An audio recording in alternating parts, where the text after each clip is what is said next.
What if the revolution was filmed on grainy celluloid with Afro's leather jackets and shotgun justice? The 1970s Blaxploitation era exploded like dynamite across American screens, igniting both controversy and pride. Some saw exploitation, others saw empowerment. These were films made on tiny budgets, but with massive cultural firepower. Let's dive into 13 outrageous blaxploitation cult films that defined rebellion danger and unforgettable cool. Number 13. The Mac, 1973. The Mac was never just a movie. It was a street sermon wrapped in gold teeth and fur coats. Shot in the heart of Oakland during a real turf war, the production dodged bullets and protests from the Black Panthers who demanded changes to the script.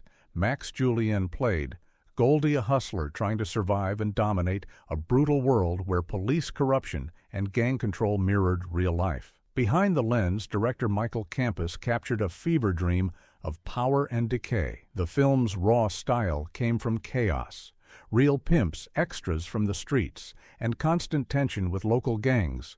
Warner Brothers nearly shelved it fearing backlash, but audiences turned it into legend. Critics hated its violence, but communities saw honesty in its grit. Its soundtrack by Willie Hutch throbbed with soul and defiance, turning every scene into protest poetry. Today, the Mac remains a time capsule of black masculinity, glamorized and damned. It asked one burning question: can you rise from the ghetto without selling your soul? Number 12. Coffee, 1973. When Coffee hit theaters, it redefined the meaning of tough. Pam Grier erupted onto the screen as a nurse turned vigilante waging war against dealers and dirty politicians. It was raw, violent, and shockingly empowering for audiences who had never seen a black woman dominate an entire action genre. The production was guerrilla style, with director Jack Hill crafting scenes in real neighborhoods under tight budgets and tighter schedules. Pam Grier performed most of her own stunts and improvised lines that became iconic censors. Panicked studios worried about her vengeance-driven character, yet the audience roared with approval. The film broke box office expectations, and critics, who first dismissed it, later called it revolutionary. Coffee was more than a revenge story. It was a political statement disguised as pulp. Every shattered window and exploding car symbolized rage at systemic corruption. Decades later, scholars hail Grier as the first true female action hero. Coffee burned like gasoline on film, giving rise to a new image of power that Hollywood could never again ignore. Number 11. Superfly, 1972. Superfly glided onto screens with style-slick suits and Curtis Mayfield's hypnotic soundtrack. But beneath the swagger was desperation. The story of Youngblood Priest, a dealer planning one last score before escaping the streets. Director Gordon Parks Jr. filmed it guerrilla style. Across Harlem with real dealers, real cars, and real danger, controversy struck immediately. Civil rights leaders condemned it for glorifying crime, while younger audiences saw something different: survival through intelligence and ambition. The government even considered restricting its distribution, fearing its influence on youth, but Superfly refused to fade. Its music became protest anthems. Its visuals became pop culture. The production was nearly derailed by police interference and lack of permits. Yet Parks Jr. pressed on capturing Harlem's heartbeat under flashing lights. Curtis Mayfield's songs like Pusherman and Freddie's Dead turned the film into a symphony of rebellion. Superfly's legacy remains complicated, glamorized, and criticized in equal measure. But one truth stands: it changed how Black America saw itself on the silver screen forever. Number 10. Foxy Brown, 1974. Foxy Brown was a firestorm wrapped in a miniskirt and vengeance. Pam Grier returned to the screen fiercer than ever in a film that became the blueprint for every female revenge thriller that followed. This time she played Foxy, a woman who infiltrates a drug syndicate to avenge her boyfriend's murder. It was explosive, unapologetic, and dangerously political. Director Jack Hill crafted every frame with defiance. The movie's violence and raw sexuality were not for titillation, but for rebellion. It was a statement about women taking back power in a world that sought to break them. Pam Grier's performance was electric. Every glare, every punch, every cold stare became cinematic history. She performed most of her stunts, endured bruises, and fought for authenticity on a set where the line between fiction and reality blurred. When the film hit theaters, censors panicked, politicians condemned it, and feminist critics debated whether it was empowerment or exploitation. But audiences loved it. Black communities celebrated Foxy as a heroine who didn't wait for permission to fight back. The film's dialogue entered pop culture, its style influenced music videos, and its energy fueled an entire generation of women who wanted justice on their own terms. Foxy Brown was banned in several countries for its unrestrained violence, yet over the years it has been reclaimed as a feminist milestone. The legacy of Foxy is not just about revenge, it is about fearlessness. It is about a woman who walked through fire and refused to be burned. Number 9. Shaft, 1971. Shaft was the film that kicked open Hollywood's locked doors. Before its release, major studios didn't believe a black action hero could lead a blockbuster. Then came Richard Roundtree as John Shaft, cool, confident, and unstoppable. He was a private eye striding through New York in his leather trench coat, fearless in a city that wanted him gone. Directed by Gordon Parks, the first black filmmaker hired by a major studio, Shaft was a miracle of timing and courage. The budget was tight. The crew skeptical, but Parks knew what he was doing. He filled the streets with realism, dirty alleys, honking cabs, and crowded Harlem sidewalks. He shot it like a war film disguised as a detective story. The soundtrack by Isaac Hayes exploded into history. The theme from Shaft won an Academy Award, breaking barriers for black artists in mainstream cinema, but not everyone celebrated. Some politicians called the film dangerous, saying it glorified rebellion. Others accused it of feeding white audiences a stereotype of urban rage. Yet the truth was different. Shaft gave a face to dignity and defiance. Behind the scenes, Roundtree was nearly fired for being too intense. Parks defended him, saying that the world needed a hero with fire in his eyes. When the film premiered, it became a sensation. It saved MGM from bankruptcy and inspired a tidal wave of blaxploitation films across the decade. Shaft wasn't just a movie, it was a revolution wrapped in funk and firepower. Number 8. Black Caesar, 1973. Black Caesar was the rise and fall of a king born from Harlem's gutters. Directed by Larry Cohen, it followed Tommy Gibbs, played by Fred Williamson, a man who fought his way from street hustler to criminal empire ruler. The film was Shakespearean in its ambition, a gangster saga told through the lens of rage and retribution. Fred Williamson's charisma turned every scene into a statement. He wasn't just playing a role, he was rewriting Hollywood's definition of power. The film's budget was microscopic, and the crew often shot scenes guerrilla style in real Harlem locations without permits. Actors sprinted through traffic. Extras were real locals. The tension on set was as real as the story itself. When it premiered, critics didn't know what to make of it. Some called it dangerous. Others hailed it as genius. Audiences, however, made it a box office hit. James Brown's explosive soundtrack pulsed through every scene like blood through veins. The godfather of soul turned the movie into a cultural earthquake. But controversy soon followed. Community leaders accused it of glamorizing crime. Studio executives tried to distance themselves. Yet the people loved it. It was the story of a man who refused to die quietly, even when the system crushed him. Black Caesar's legacy lives on in modern cinema. From Scarface to American Gangster, its DNA runs through every story about ambition and downfall. It asked a simple but haunting question. What happens when the oppressed finally taste power? Number 7. Dolomite, 1975. Dolomite was never meant to happen. Rudy Ray Moore was told he was too old, too rough, and too broke to make it in movies. But he refused to listen. He gathered his friends, borrowed money, and created a film that broke every rule of Hollywood. Dolomite became a symbol of underground pride, the ultimate independent blaxploitation hit. Rudy played a street poet turned pimp and kung fu fighter who uses comedy and chaos to reclaim his turf. The production was filmed on abandoned lots with borrowed cameras and real locals as extras. The dialogue was improvised, the fight scenes clumsy, but that was part of the magic. It wasn't polished. It was raw truth, filmed by a man who believed in himself when nobody else did.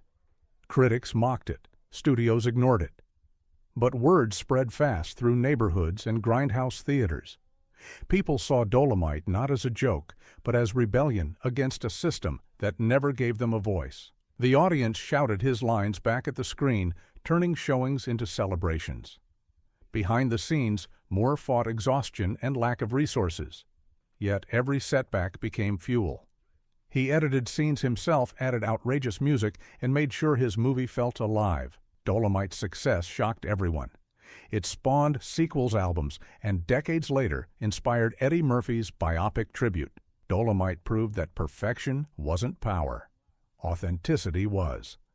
And Rudy Ray Moore's voice still echoes across cinema as the sound of unfiltered freedom. Number 6.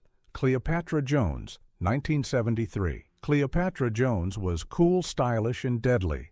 Played by Tamara Dobson, she towered 6 feet tall in heels and confidence. The movie flipped the spy thriller on its head, turning a black woman into an international hero who fought drug lords, corrupt politicians, and social decay. Director Jack Starrett shot it like a Bond film, but with a soul of rebellion. Cleopatra Jones drove fast cars, fought like a warrior, and dressed like royalty. Every scene was a celebration of strength and glamour. Warner Brothers hesitated at first, fearing the concept was too radical. But Dobson's performance silenced every doubt. The film became a sensation around the world. Audiences loved its mix of action and attitude. The soundtrack pulsed with funk and protest while critics debated whether it was satire or statement. Yet it was both. Behind the stylish wardrobe and explosive action was a message about dignity and empowerment. Censors in some countries tried to ban it, calling it too violent. Religious groups protested its portrayal of authority figures. But that only made it more popular. Cleopatra Jones inspired an entire generation of women on screen and off. Its legacy lives in every powerful heroine that followed, from Pam Grier to Angela Bassett. Cleopatra Jones showed that elegance could coexist with strength and that justice could wear heels. Number 5. Sweet Sweetback's Badass Song, 1971. Sweet Sweetback's Badass Song was the film that started the revolution. Written, directed, and starred in by Melvin Van Peebles, it was made outside Hollywood without studio support. He financed it through personal loans and chaos. It was dangerous, radical, and unlike anything seen before. The story followed a man on the run after defending himself against corrupt police officers. It was more than a movie. It was a manifesto, shot in guerrilla style. Across Los Angeles, it captured the pulse of rage and resistance that America refused to face. The production faced constant sabotage, lack of funds, and censorship threats. Even crew members walked off, but Van Peebles refused to stop. When it premiered, theaters wouldn't screen it. The rating board tried to suppress it. Yet word spread through communities, and the film exploded underground.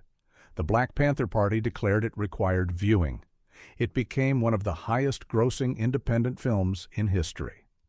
Behind the camera, Van Peebles nearly lost his eyesight due to exhaustion. He edited the film himself using experimental techniques and pounding music by Earth, Wind & Fire. Critics were divided. Some called it genius, others called it chaos. But no one ignored it. Sweet Sweetback's Badass song broke barriers Hollywood never repaired. It forced studios to recognize black audiences and inspired an entire era of filmmaking. Its legacy remains that of a scream that turned into cinema, a reminder that one man with a camera can change everything. Number 4. Blackula, 1972. Blackula was where horror met heritage. Before it was mocked or turned into parody, it was a milestone. Directed by William Crane, one of the few black filmmakers in Hollywood at the time, it took the European vampire myth and gave it an Afrocentric heart. The result was both terrifying and tragic. The story followed Prince Mamuwalde, played by William Marshall, an African noble who seeks help from Count Dracula to end the slave trade. Instead, Dracula curses him, transforming him into the undead. Centuries later, Mamuwalde awakens in 1970s Los Angeles and becomes known as Blaxploitation. But beneath the fangs and fury lies heartbreak. He is cursed to wander forever, stripped of his name and love. William Marshall refused to play the character as a caricature. He rewrote his dialogue on set, turning Blaxploitation into a dignified, powerful figure. He demanded respect not only for his role, but for the film's message. This wasn't a monster movie, it was an allegory about lost identity and colonial trauma. The studio at first resisted, but Crane supported Marshall's changes, and together they made something greater than exploitation. The production faced constant limitations. Budget cuts forced the team to improvise effects using red filters and recycled fog machines. Yet the atmosphere they created was unforgettable. Blackula's presence dominated every frame. Critics initially dismissed it as another cheap horror flick, but audiences saw more. Black viewers saw elegance and rage, a hero and a curse wrapped into one. The soundtrack fused funk and gothic tension, creating a new cinematic rhythm. It climbed the box office charts and spawned a sequel Scream, Blackula Scream, which continued the saga. For years, horror purists ignored its influence, yet modern directors from Jordan Peele to Guillermo del Toro have cited it as essential. Blackula is remembered as the film that reclaimed the vampire myth for a generation that had never seen itself as immortal. It wasn't just bloodlust. It was dignity, surviving in the dark. Number 3. The Spook Who Sat by the Door, 1973. The Spook Who Sat by the Door was too dangerous for its own time. Directed by Ivan Dixon, it was based on Sam Greenlee's banned novel about a black CIA agent who uses his government training to start a revolution in America's inner cities. It was released quietly, but the impact was explosive. The film opens with Dan Freeman played by Lawrence Cook, the first black man recruited by the CIA. He is a token, a political gesture meant to silence critics. But after years of being ignored, he turns his training into a weapon of liberation. He resigns and begins organizing the streets, teaching guerrilla tactics to youth who are tired of oppression. The message was bold, revolutionary, and impossible for authorities to ignore. Filmed on a shoestring budget in Chicago, the production constantly faced harassment. FBI agents reportedly monitored the set. Some crew members believed the government wanted it destroyed. The film's producers received threats, and theaters later pulled it under mysterious pressure. For decades the movie vanished. Its disappearance only deepened its legend. Bootleg VHS tapes circulated in secret. Activists passed it around like contraband. When it resurfaced in the 90s, it was hailed as one of the most subversive political films ever made. Ivan Dixon, known for his role on Hogan's Heroes, risked his career by directing it. He believed in its truth more than its profit. Lawrence Cook's performance was quiet, yet volcanic, his calm masking deep fury. Critics called it incendiary, but truthful. The Spook Who Sat by the Door remains a cinematic prophecy. It predicted riots, government paranoia, and systemic revolt decades before they became national headlines. Its message still echoes. Power taught to the oppressed never stays silent. Number 2. Across 110th Street, 1972. Across 110th Street wasn't flashy or funny. It was grim-hard and unrelenting. Directed by Barry Shear, it blurred the line between crime thriller and social tragedy. The title referred to the dividing line between Harlem and White Manhattan, a boundary soaked in tension, blood, and survival. The story began with a brutal heist. 3 black men rob an Italian mob's stash house, leaving both the mafia and corrupt cops hunting them down. Anthony Quinn played the weary white detective. Yaphet Kotto portrayed the younger black cop caught between loyalty and justice. Every scene pulsed with realism, filmed in the streets of Harlem with no safety nets or Hollywood polish. The movie was controversial from the start. Critics accused it of being too violent, too hopeless. Community leaders feared it painted Harlem as lawless. Yet the film's truth was undeniable. It captured despair and dignity in equal measure. People weren't caricatures. They were survivors. Behind the camera, tensions flared. Quinn clashed with producers over racial themes. Kotto insisted the script show complexity, not stereotypes. Their chemistry on screen came from real friction. The result was electric. The soundtrack by Bobby Womack became legendary. The title song played over opening credits like a prayer and a warning. Quentin Tarantino later revived it in Jackie Brown, paying tribute to its power. For years, Across 110th Street was buried under labels of exploitation, but time has revealed its soul. It was not about crime. It was about borders, racial, social, and moral, that society refused to erase. Across 110th Street remains one of the most haunting portraits of America's divided dream. It dared to stare straight into the wound. Number 1. Cotton Comes to Harlem, 1970. Before the explosion of Blaxploitation, there was Cotton Comes to Harlem. Directed by the legendary Ossie Davis, it laid the foundation for everything that followed. It was funny, fierce, and deeply aware of what it meant to be black in America at the dawn of the 70s.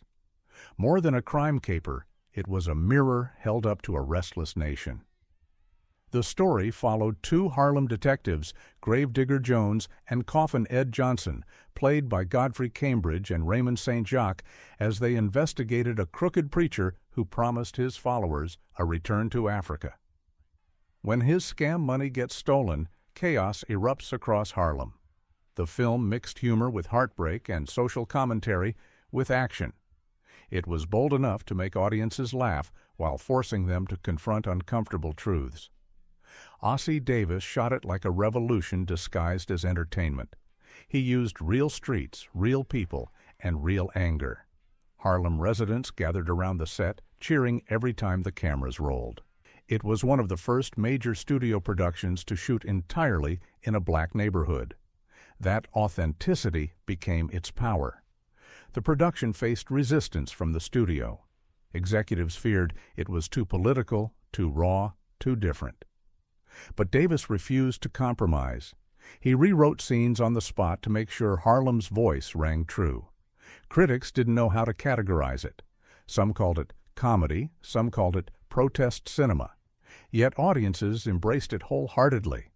The film made over $5 million at the box office on a small budget. It proved that black stories could make money and meaning at the same time. Ossie Davis became a hero to young filmmakers who saw that they didn't need permission to tell the truth. Cotton Comes to Harlem ended with chaos and laughter, but its echo was revolutionary. It opened the door for every blaxploitation film that followed. Without it, there would be no Shaft, no Superfly, no Foxy Brown. It was the beginning of the storm. These 13 films were more than grindhouse flicks. They were cinematic uprisings made with sweat and defiance. Each dared to show power where Hollywood once saw none. They changed music, fashion, and identity forever. But here's the question. Which of these wild, fearless stories still speaks to you today? Which one would you dare to watch tonight? If this journey through rebellion and rhythm moved you, hit like, share your favorite, and subscribe for more lost legends from the edge of film history.